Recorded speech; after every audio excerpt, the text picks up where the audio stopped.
They don't teach you anything of this. You just have to learn on the job. Watch my saddle. Don't look at me. Don't look at my horse. Watch the saddle. They have got the art of visual manipulation down to the finest art. Judging and rhythm, and this goes back to what I was saying earlier about understanding biomechanics and rhythm and biomechanical syncopation, is humans, judges, which are humans, have a preferred visual rhythm. Yeah. So they are biased. They are inherently biased, which is based on perception, culture, and cognitive processing. So what we know is people generally prefer patterns of movement which are not too monotonous or chaotic. If it is just too monotonous, tick, tock, people get bored. But if it's too chaotic and it's too kind of unknown, they can't handle that either. So you know you've got to go for the middle. Humans like symmetry and similarity, so like it being continuous. We also know that people prefer natural rhythms like waves and trees moving. So, for example, consider that, which is a very Eastern style of thinking, of moving a horse in time with the wave, of a wave hitting the shore. All of a sudden, that is more aesthetically pleasing to a judge or to somebody visually standing on the outside when you sit into that rhythm. For example, a canter 3-time beat. Then you also have cultural influences which impact the perception of rhythm. So cultures which are moving fast, for example, let's just use Asian cultures as an example, Japan, Korea, so on and so forth, which are very high pace moving cultures, or somebody who is born and brought up in a city, their cultural rhythm or their individual rhythm is going to be slightly faster than somebody who is born and brought up more into the country, because their rhythm of life and how they perceive how life moves is much slower. Okay. As we get older, our perception of rhythm changes. So when we are young, we have a very fast rhythm. Yeah. And as we get old, because our eyes deteriorate, our visual spectrum shrinks, we can't see rhythm. So our rhythm then slows down. This basically shows the inherent bias, unconscious bias, which occurs in judging. Doesn't matter how good the judge is trained, there are inherent subconscious components to the perception of rhythm from a visual aspect, not from a feeling aspect. So this isn't from riding. This is from judging. This is from an external person sat watching you ride. So that's why sometimes knowing who your judge is has a greater influence on your result than necessarily it should do. Do you see? And this is where it goes back to things like the AI judge, which would be quite beneficial in situations like this, because when you take these factors into place and you're starting to look at kind of various individuals of certain age brackets or certain lifestyles and kind of all of that type of stuff, that has an influence upon your result. And that can be a completely unconscious, not deliberate in any way, shape or form, but it's an inherent part of them as an individual. Now that is quite surprising when you actually start looking and digging down at the kind of real nuts and bolts of how we look at rhythm. How we hear rhythm is very different. And that is influenced, again, by age, by, if you're starting to lose your hearing or anything like that. And you have other influences there as well. I think it's very personal how musically adept you are to rhythm. Yeah.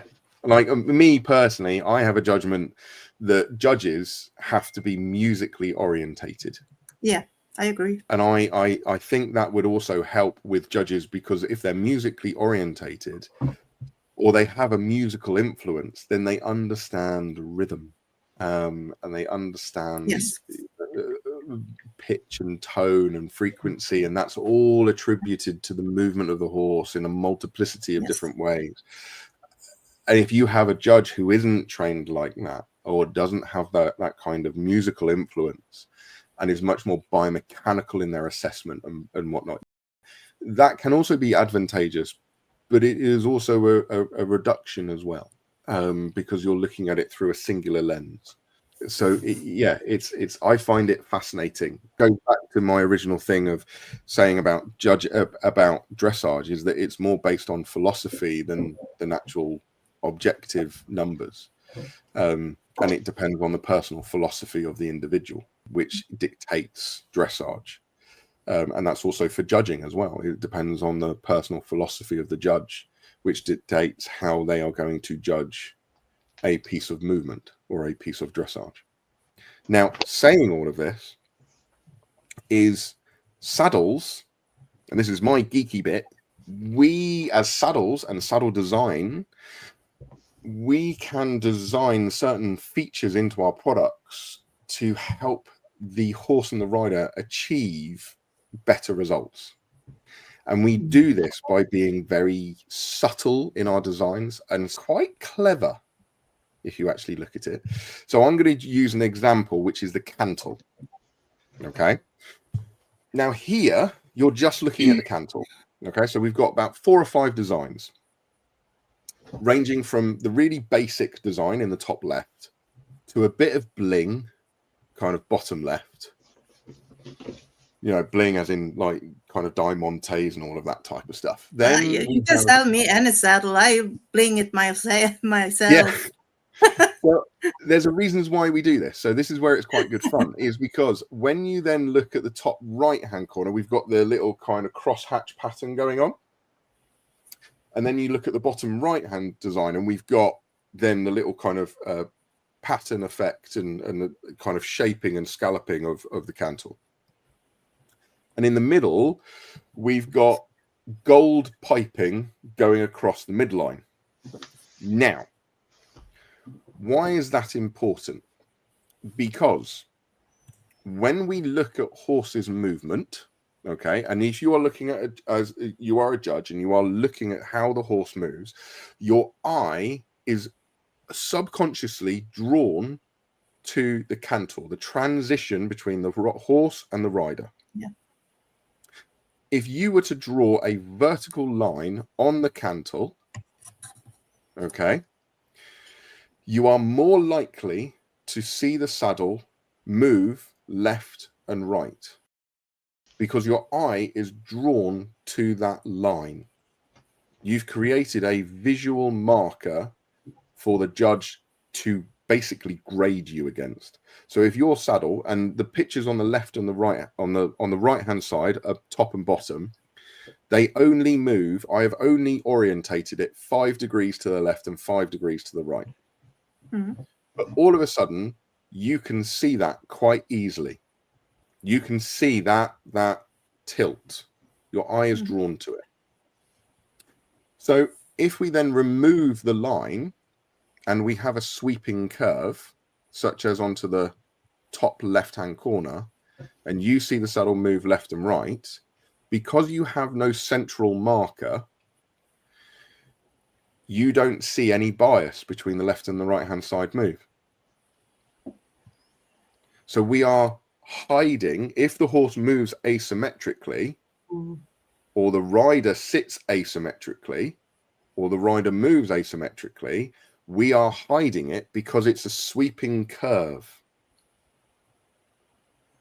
Now, when you start like that has to be about 98% of every rider. Exactly.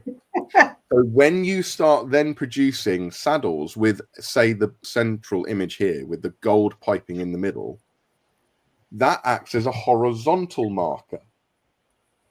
So on the previous image, I've shown you a vertical marker. Now I'm showing you a horizontal marker.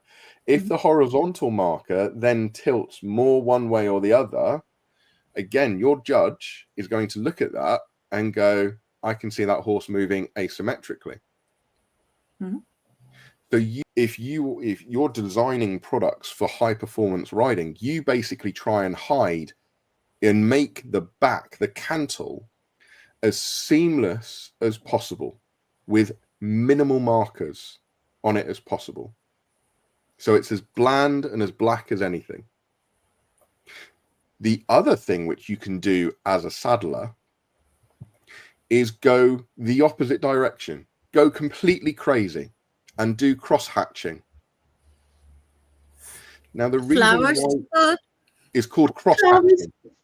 So you cross hatch. So if you cross hatch and have the lines at angles, the human eye cannot work out the angle and the tilt of the saddle, because the human eye is drawn to horizontals and verticals. It struggles to then comprehend angles, so at things at 45 degrees.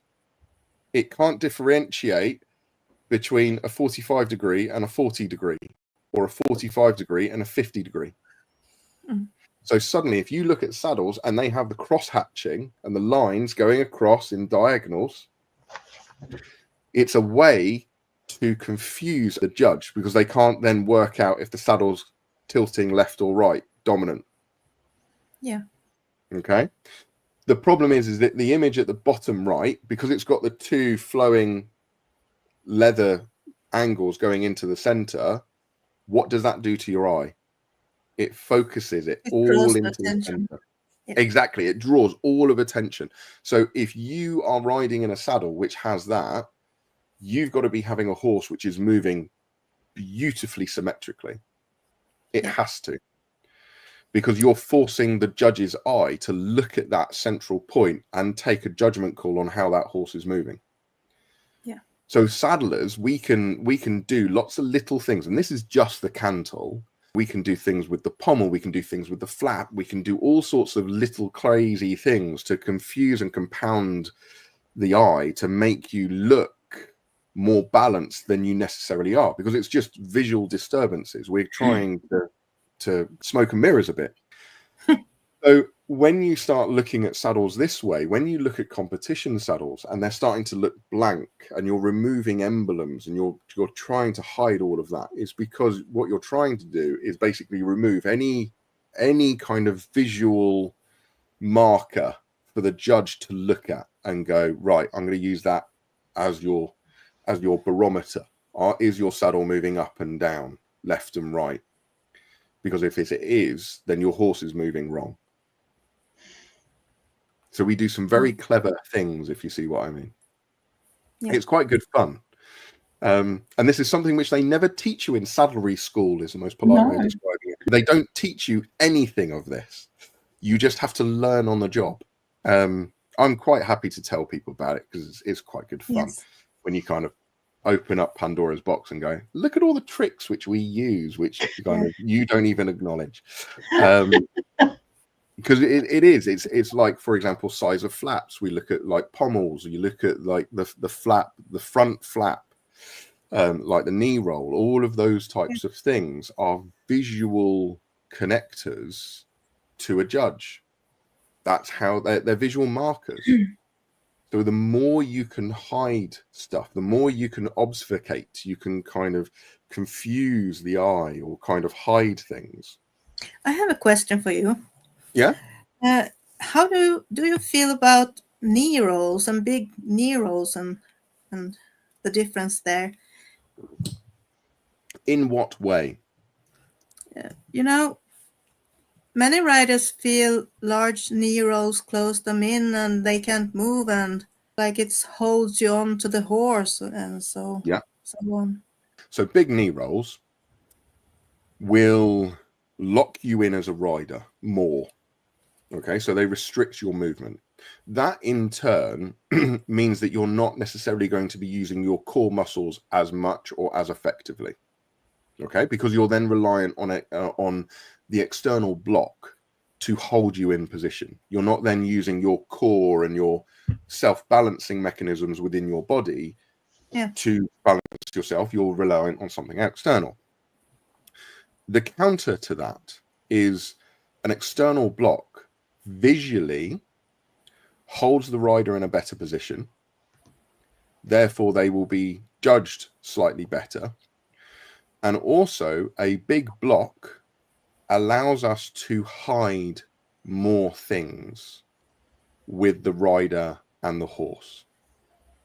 Because if the rider is unstable, having a big block puts the rider in the right position and therefore stops them from moving around. Is it morally right? No.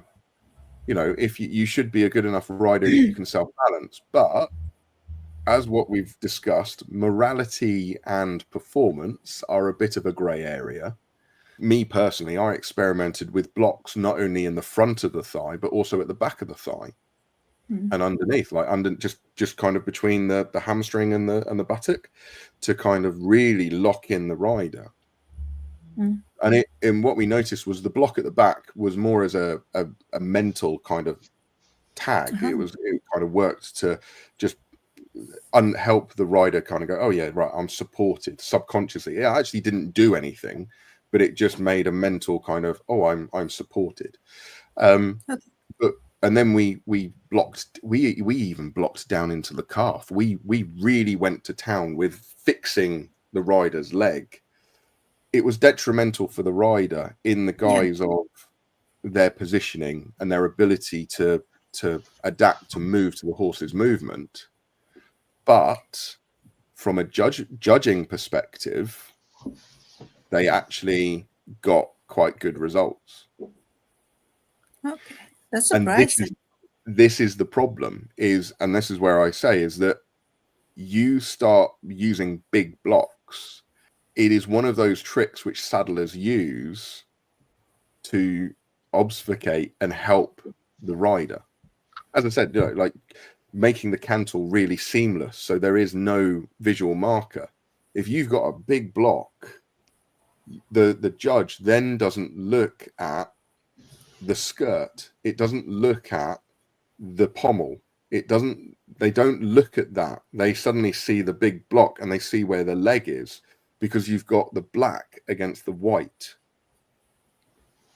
Do you see what I mean? So all of a sudden, the eye is drawn to the leg position, and we make a subconscious decision that if the rider is in the right position and the horse is also elevating or moving, and the leg is not forward, then there is no impingement. So there's more range of movement in the shoulder.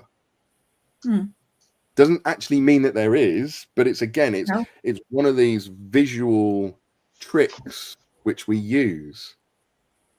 It's like if you have a saddle and you have a big flap, like a really massive flap, and you put the rider's leg in position, the rider's leg then looks smaller and thinner.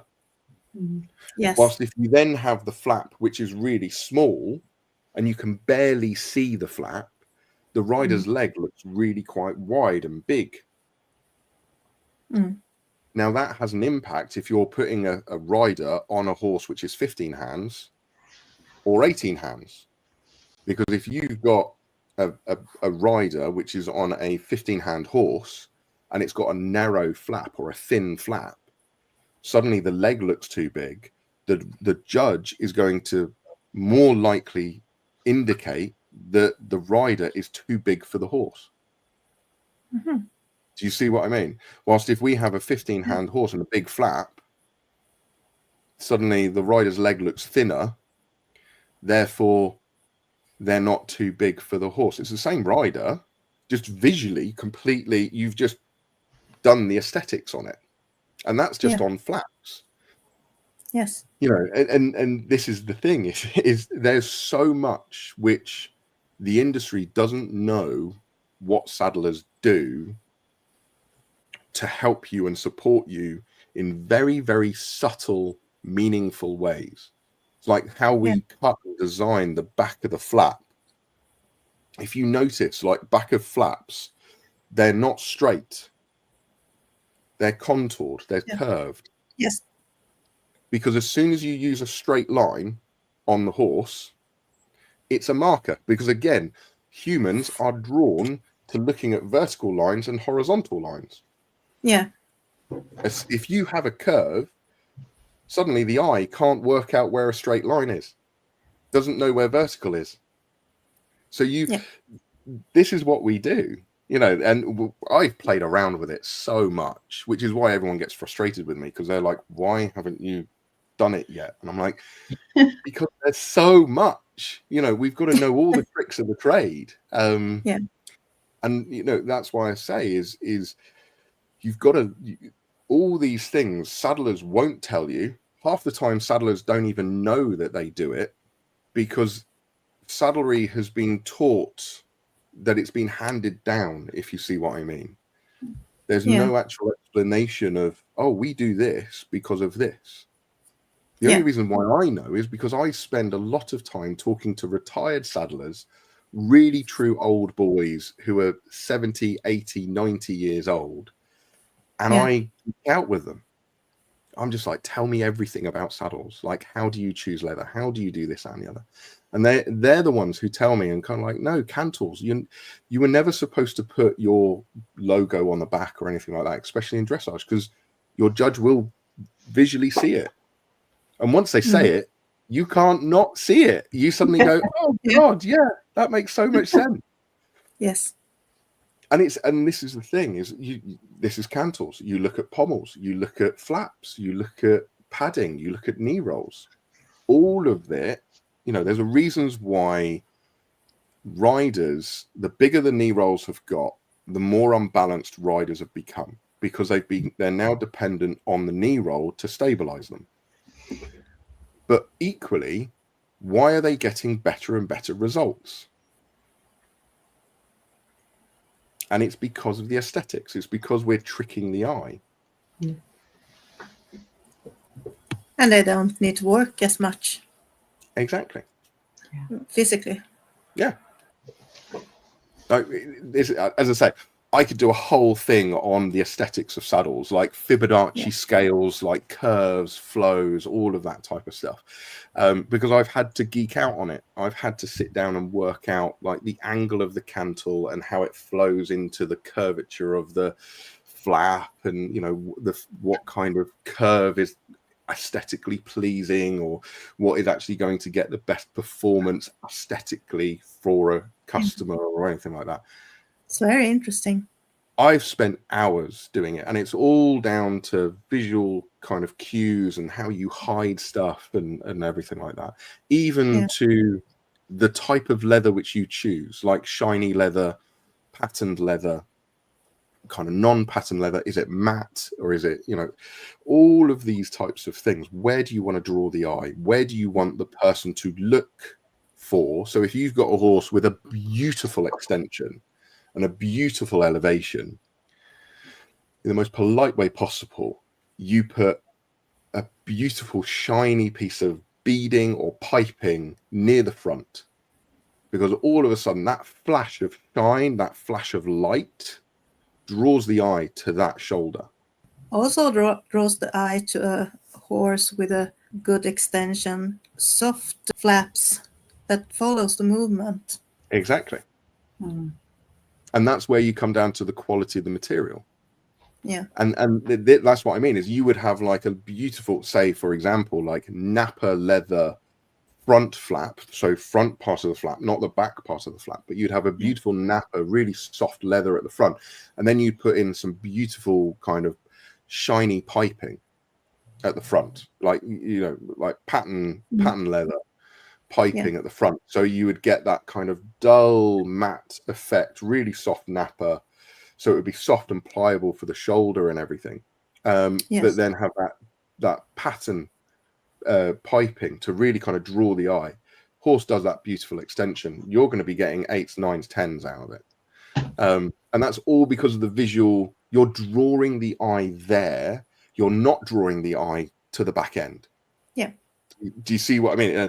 And we can do that with headpieces and bridal work and all of that type of stuff, because if you've got a horse which overbends naturally and is actually tucking its chin to its chest, well, you don't want your kind of patent kind of leather shiny, because you're going to get marked down for it. You know, you want to kind of hide that kind of elevation, if you see what I mean. Yes. So you start playing around with it. We've definitely got to have you back for this competitive edge stuff and tack, because it's but that's what I mean. Blowing. When you start looking at the how you're trying to draw the rider's eye or the judge's eye, especially in dressage. In show jumping, it doesn't matter. In kind of racing, it doesn't matter. None of those things matter. But in dressage, you're doing that aesthetic kind of, and I'm going to say it in the most polite way possible, but aesthetic manipulation. Yeah. You're trying to aesthetically manipulate the judge to kind of draw the eye to certain areas and certain cues because of that horse. But it's kind of aesthetic manipulation.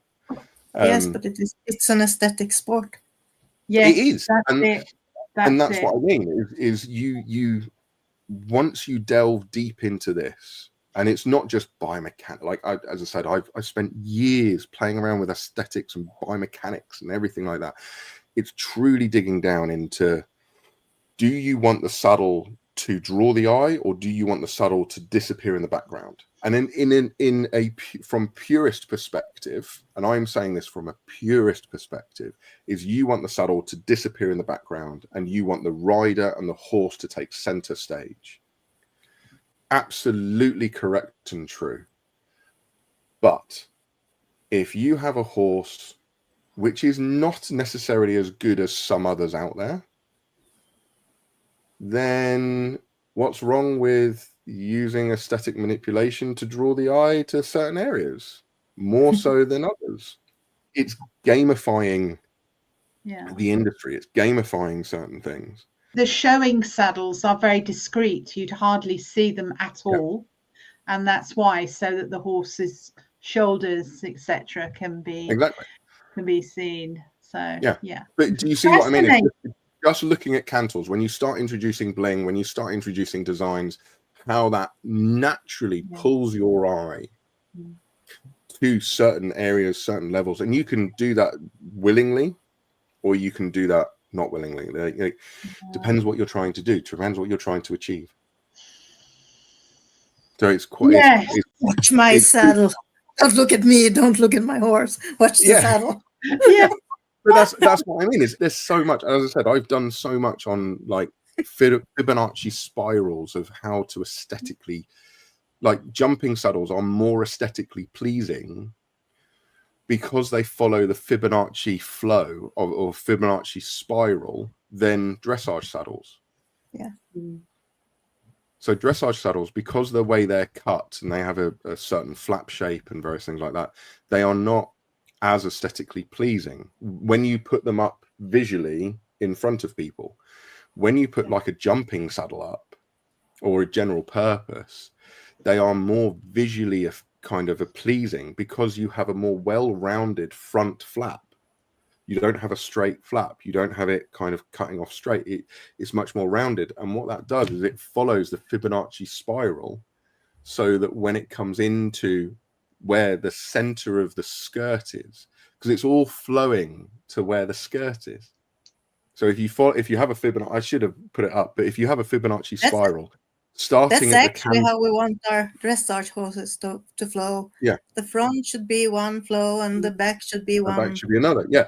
So if you put a Fibonacci spiral and it starts at the cantle and then goes down, following the flap, at the bottom of the flap, where it should touch, and then it should flow up around the front pad of the flap, over the pommel, and then back round, and then spiral into. Yeah. Which is why skirts, if you look at skirts, the way they're designed is they come across and then they drop down.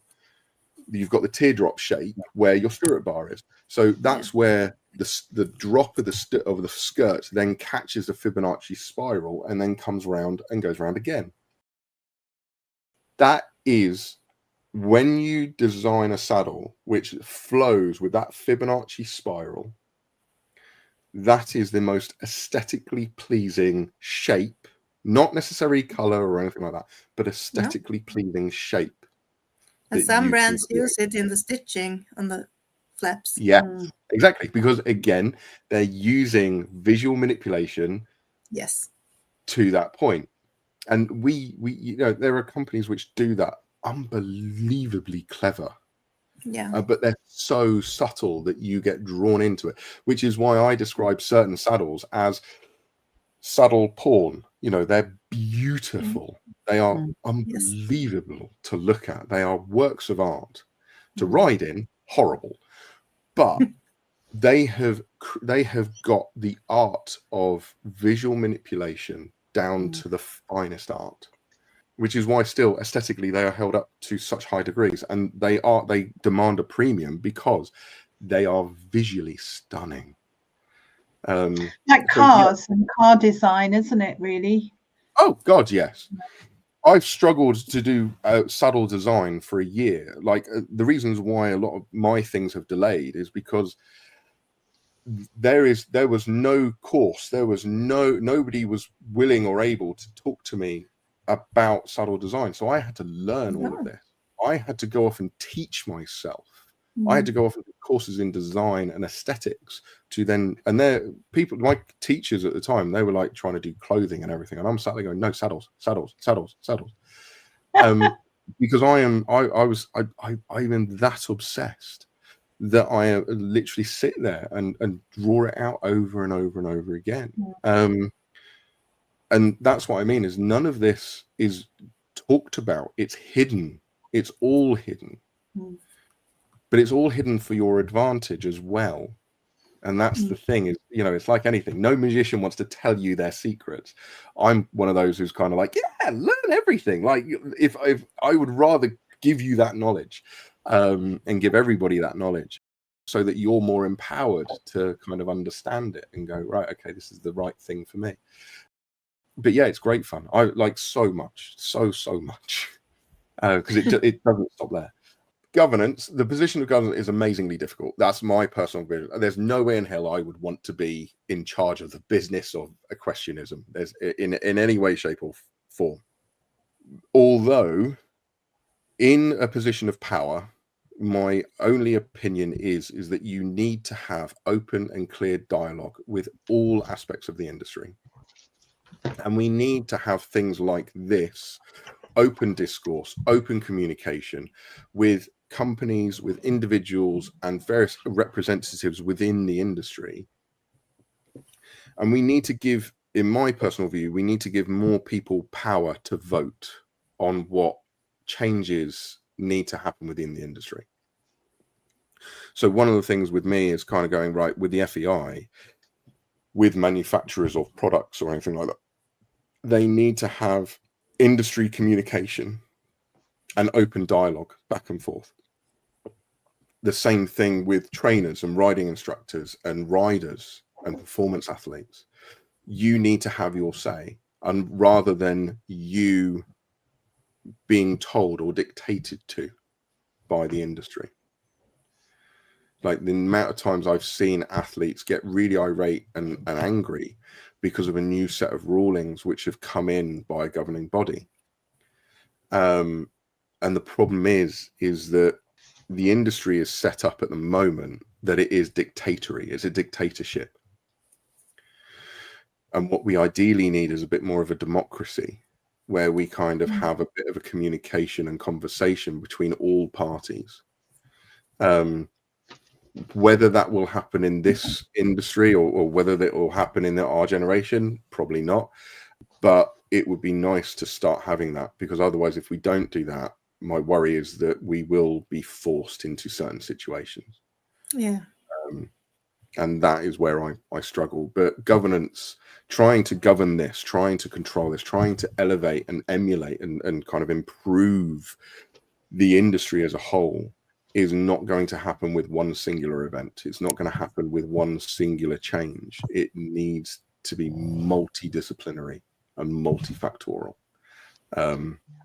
but it's difficult to have these conversations because, not me to sound rude, people can't cope with sitting down and having these, going through this for 3 hours plus. It's massive, everyone's getting tired, but we need to do this.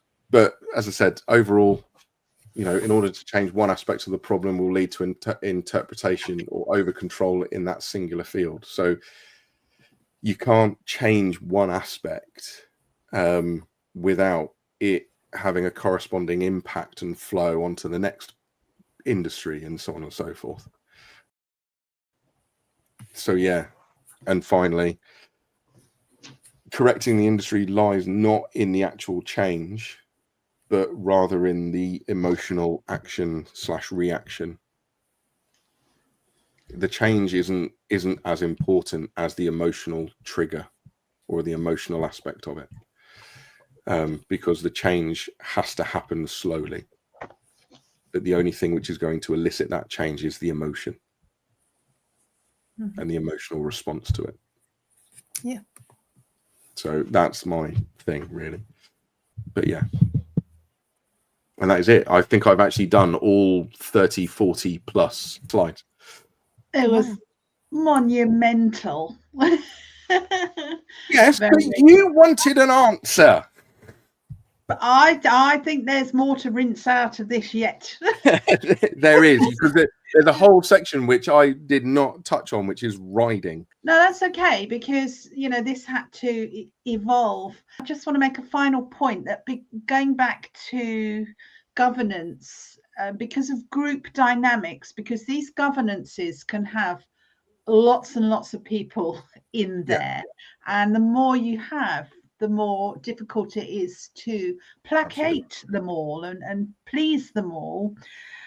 I think you can have open dialogue, but reaching consensus is elusive on committees for that very reason. It's so difficult to reach a status quo, and then the difference between what you really should have and what you haven't got is just a very weak in the middle something, which is not powerful enough, I think, to solve the problem.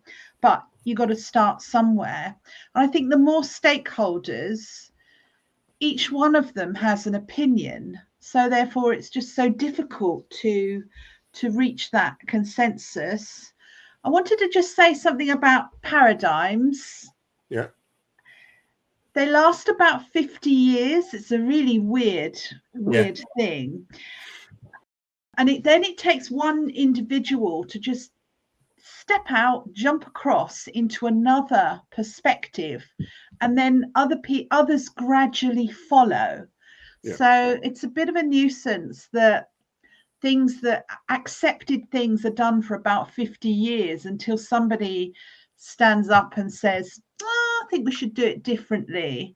And then suddenly everybody or most others shift enough to form another group. But that's a whole other slide. So, but yeah, it does take certain people to stand up and have a conversation that justifies a new paradigm, shall we say. Yeah. Annette, what would you like to say to finish? I'm nagging about that living being. I think it's really important to remember why we are doing this and why we need to change. Yeah.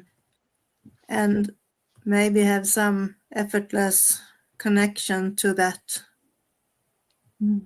Because I think we forget that even if everybody wants it to be perfect, it's not possible. Yeah. We need to have that thought kept in our minds and just go for it. Yeah. Yeah, can't disagree with that. That's spot on. So. Well, and massive thanks once again to Anette Karlsson and Bradley Whale for sharing your uniquely detailed insights. So much detail there of this critical topic, of which there's more.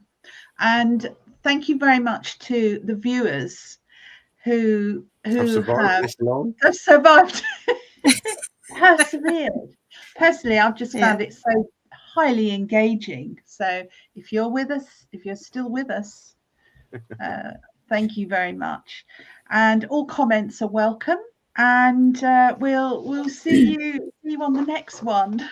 Yeah.